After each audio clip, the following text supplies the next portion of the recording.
Yes, so in this video I'll be explaining you the third part of the abnormal molecular mass, which is the dissociation of molecules.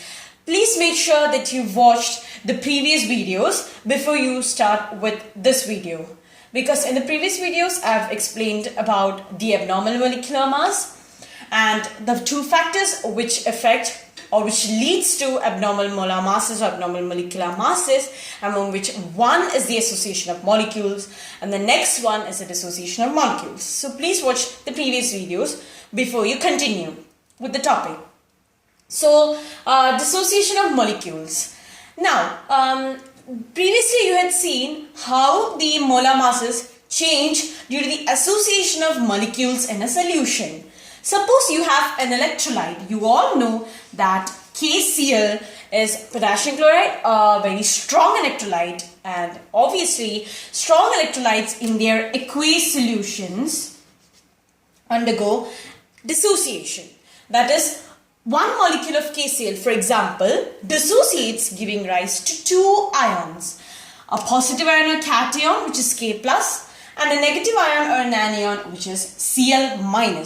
So this is how dissociation occurs. So you dissolve any strong electrolyte, be it KCl, be it KOH, be it NaOH, be it HCl. Okay, you dissolve any strong electrolyte, be it just strong acid, a strong base, or a salt of a strong acid and a base. They will surely undergo dissociation, resulting in the production of ions. If you consider one molecule of KCl, it gives rise to two ions, two particles. So you can see that the number of particles have been doubled on dissociation. If one molecule gives rise to two ions, then obviously 10 molecules of KCl is going to give rise to 20 particles or 20 ions. So you can see that the number of particles have been doubled. Obviously, when the number of particles increases, the molar mass or the molecular mass has to decrease, because our formula, for example, the number of moles of a solute. Okay, I represent a solute by the letter B, so don't get confused. The number of moles of the solute is given mass by molar mass. So you can see that the number of moles of the solute is inversely proportional to the molar mass of the solute, which I've already explained before. So if the number of particles is double or basically increases, then obviously there's a decrease in the molar mass. That's the abnormality when there's a dissociation of molecules. So be it association, be it dissociation, the theoretically obtained molar mass is different from the actual molar mass or molecular mass of that particular solute. Okay, so I've explained how dissociation affects the molar mass of the solute. I'll give you an example as well. Normal mass or normal molecular mass or molar mass of KCl, okay, you add, and you'll obviously arrive at this particular value. You add the atomic masses, you obtain the value 74.5. 74.5. This is the normal molar mass or normal molecular mass of KCl. Okay, theoretically obtained value. Now, what is the abnormality that you see? Okay, but when you measure the actual molar mass, you can see that it's 37.25. How did that happen? Obviously, as I told you before, due to the dissociation, there's an increase in the number of particles. When there's an increase in the number of particles, for example, the number of particles doubled, to be accurate. When the number of particles is doubled, molar mass is halved, resulting in this particular value. So, although you might obtain a theoretical value of 74.5, when you actually measure or weigh the molar mass of KCl, it would be 37.25 in the solution. But there's one more thing that you need to note. It has been observed that the actual mass of KCl, okay, you might expect it to be 37.25, but sometimes it is found to be 40.3 as well. Now, how did that happen? How is there a slight increase? How is there a slight difference in these two values? Obviously, you know that the molecules dissociate into ions, and there are strong attractive forces between the ions in the electrolyte, which has been dissolved into its aqueous solution. Now, that strong the attractive forces that exist between the ions might sometimes lead to the attraction of the ions towards each other. That means there can be chance of association as well. In that case, obviously there might be a slight increase in the molar mass.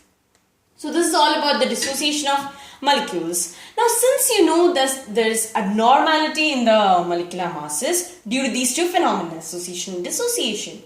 Now how will you be able to calculate the exact or the molar mass in the actual case? Well, you have a factor, namely the Van't Hoff factor. So the Van't Hoff factor was actually introduced by a scientist, Van't Hoff. And this factor is used to express the degree, the extent of association or dissociation of molecules. Why we do not arrive at the actual value is that when you usually calculate it theoretically, you don't arrive at the actual value. That's because you don't consider the dissociation or even the association of molecules, which actually takes place. So if you have a factor which considers that, and if you use them in your formulae of where you calculate the molar masses, then obviously you can arrive at the right answer. So the Van't Hoff factor is represented by the letter I, and it is equal to, or it's a ratio of normal molar mass to the abnormal molar mass. The ratio of normal molar mass, you know what's a normal molar mass, the theoretically obtained one, to the abnormal molar mass. And how is that abnormality? Due to association or dissociation. I have also shown examples in this video as well as a previous video. So this is the Van't Hoff factor. It can be defined in different ways. Sometimes it is also defined as a ratio of observed colligative property to the calculated colligative property. Observed colligative property to calculated colligative. You know colligative properties. They are the properties which depend on the number of particles. Since there is a change in number of particles, the change in molar mass, and that's how we need to, calculate. We need to consider this particular factor to obtain the right value. Okay, so the Van't Hoff factor in case of association is less than 1, and in case of dissociation, which I have explained here, is greater than 1. Now, if you use the Van't Hoff factor in all the formula that you have, you can see, let's say in the chapter solutions, we have a number of formula. For example, in the case of relative lowering of vapor pressure, we have P01 minus P1 by P01 is equal to chi 2. Okay, you know about it. The relative lowering of vapor pressure is equal to mole fraction of the solute present into it. Now, in that formula, if you multiply the mole fraction, which is on the RHS, by the factor I, you will obtain the right value of the molar mass or molecular mass of the solute.